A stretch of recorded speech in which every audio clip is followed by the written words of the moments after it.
Hello student, we are studying sources of energy, that is chapter number 14 of class 10th. So in previous videos we have discussed about the renewable and non-renewable sources, right? And also we have discussed about the conventional and non-conventional source of energy. So in this video, before proceeding the topics, we need to understand the following terms, the meaning of following terms, right? So first of all, fuels. What does the fuel means, right? Fuels का मतलब क्या होता है? Any materials that is used to produce heat after burning it is known as fuels, right? कोई भी ऐसा material हो जिसको कि हम लोग उसको जलाकर हीट प्रोड्यूस करने में यूज करते हैं, that is fuels, राइट? चाहे वो एक लकड़ी हो या फिर हो कोई कोल, चारकोल, या फिर it may be kerosene oil और डीजल और पेट्रोल, एनीथिंग एल्स, ठीक है? कोई भी चीज जिसको कि हम लोग जलाएंगे और हीट प्रोड्यूस करेगा, that is fuels, right? So this was fuels.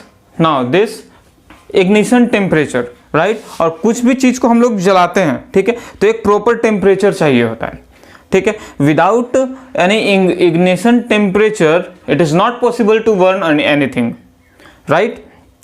So the temperature at which a fuel starts burning or it catches fire is known as ignition temperature.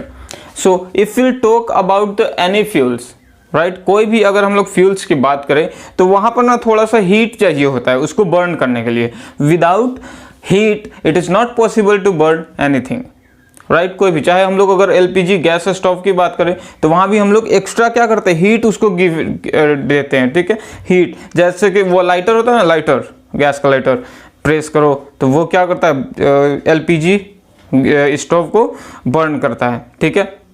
Burner से फ्लेम निकलने लगता है, तो वहां भी हीट का जरूरत होता है, ठीक है? आप मुझे कोई भी एक ऐसा चीज बता देना जो कि विदाउट हीट, ठीक है, बिना हीट के क्या कर सकते हैं, उसको हम लोग बर्न कर सकते हैं, ठीक है? हीट के लिए चाहिए ही, उसको जलने के लिए हीट चाहिए ही होता है, ठीक है?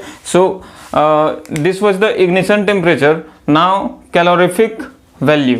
What is the meaning of calorific value? So it is the amount of heat produced in unit mass of fuel, right?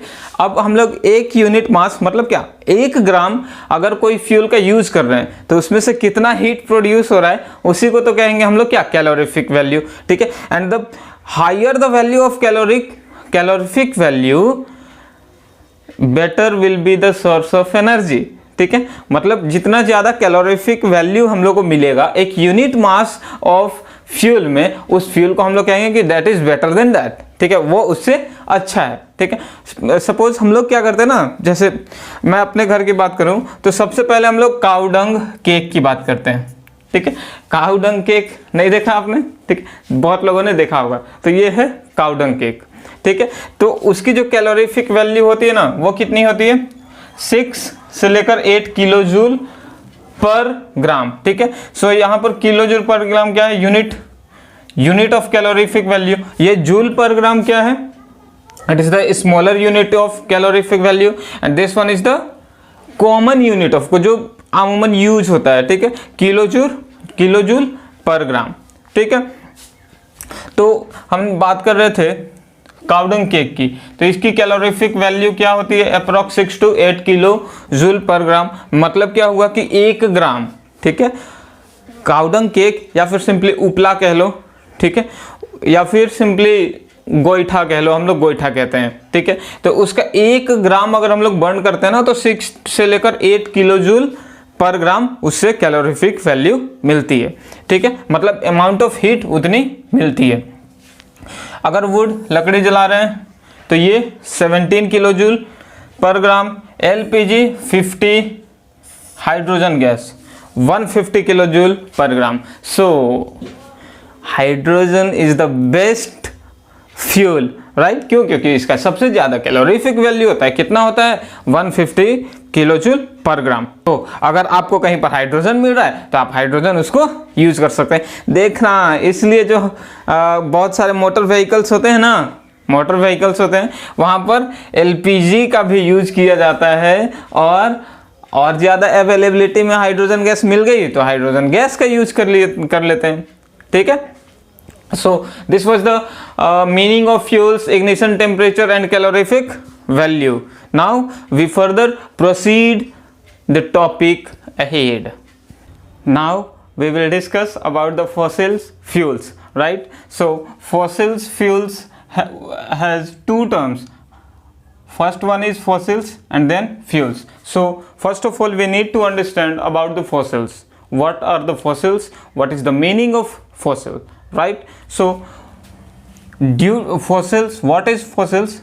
So due to some natural calamity, the remains of animals and plants gets buried under the earth, and so these are known as fossil, right?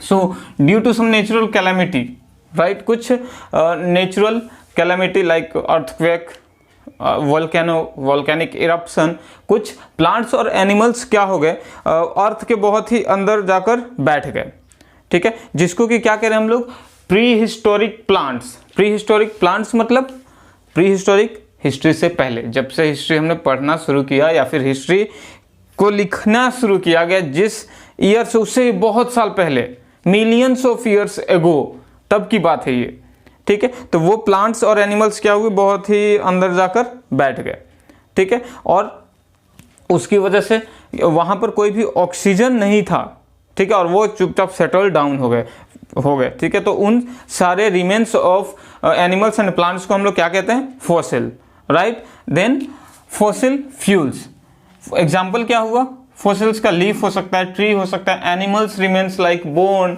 ठीक है, हड्डियां हो सकती है, ठीक है, मिलता है ना हम लोग को डायनासोर्स के बड़े बड़े बोन्स मिलते हैं अभी, ठीक है, कहीं कहीं पर, तो वो हुआ फॉसिल, ठीक है।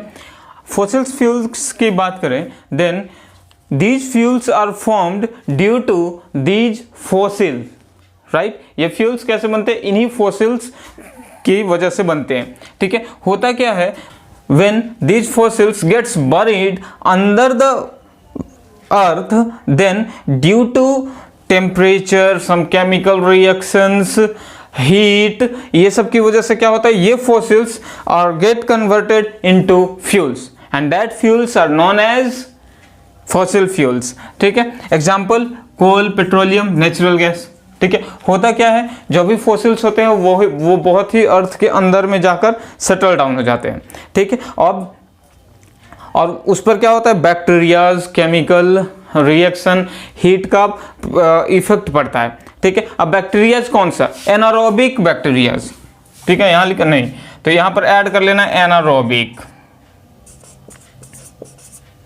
ठीक है। एनारोबिक बैक्टीरियाज क्या करते हैं, इस पर अटैक करते हैं, and after the result the fossils gets converted into fossil fuels. तो लेकिन ये आसानी से नहीं होता, ठीक है, ये फ्यूल्स को बनने में लाखों करोड़ों अरबों साल लग जाता है, ठीक है।